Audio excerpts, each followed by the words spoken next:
Hello and welcome, I'm Arumba. Thank you for joining me. Let's talk about how assault mechanics work in EU4. So let's say that we are in a war and we want to win as quickly as possible, but we don't want to wait for the siege to actually succeed. We don't want to wait for this negative 35% chance to tick all the way up until we can be successful. At any point, you can order an assault, which will be costly in lives and costs you 2 military power. It's very, very important that you understand the mechanics of assaulting before you click this button. What happens when you assault is your infantry versus the enemy's infantry will engage in battle. Their morale versus the enemy's morale. No other modifiers are used. Your cavalry, your artillery, your commander, they all mean nothing. It's just infantry versus infantry. It's very, very costly if you try to assault a town or castle and its walls are still up. You can see by looking at this picture that the castle looks fine. You can also see this little icon right there shows an actual castle.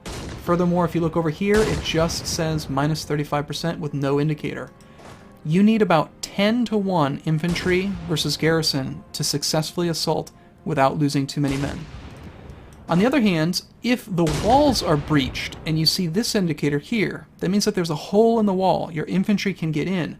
You can also see an indicator here, or on the little map, you can see that the walls are breached. Again, it's still infantry versus infantry, but now you're safe with about a 2 to 3 multiplier, 2 to 3 ratio. So in this case, you'd probably want to have about 4 to 6,000 men.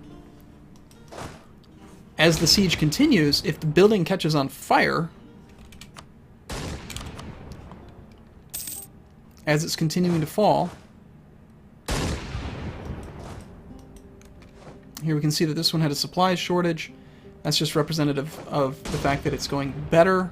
But you want, the main thing you're looking for is that that walls breached modifier.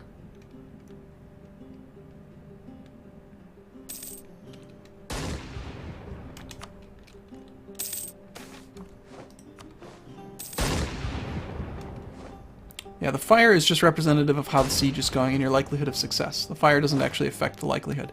But now we can see both walls are breached. We've got 2. Let's try it. Notice how we lost. We lost all of our infantry, but our cavalry were fine. I only had a 1-to-1 ratio, so that was a very poor idea.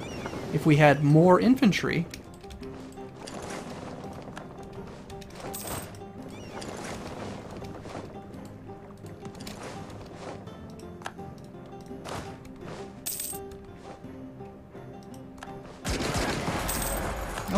war's not going so well for us anymore.